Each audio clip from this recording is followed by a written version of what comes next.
এই দাঁড়াও। হ্যাঁ স্যার বলুন। এদিকে আয়। বাইক কোথায়? কেন স্যার? পুলিশের মুখে মুখে তর্ক। হ্যাঁ, 200 বার কর। স্যার তর্ক করলাম কোথায়? আর কিসের টাকা? দেখ, যা রাস্তায় যাচ্ছে সবাই গাড়ি নিয়ে যাচ্ছে, হ্যাঁ তো আর তুই একা হেঁটে হেঁটে যাচ্ছিস। তাকে শুয়ে পড়ে যাবো কুমিরের মতো? পুলিশের মুখে মুখে তর্ক।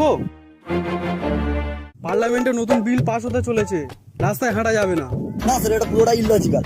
আপনি সকাল থেকে টাকা পয়সা ইনকাম করতে পারেননি বলে যেন ভুলভাল বলে আমার কাছে টাকা নেওয়ার চেষ্টা করছেন। না স্যার, হবে না স্যার, না না না। চুপ!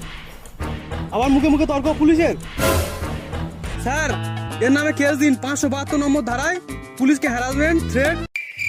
ধারা তো 448টা, তাহলে 572 নম্বর ধারা কোথা থেকে এলো স্যার? আপনি জানেন না সঠিক নাকি?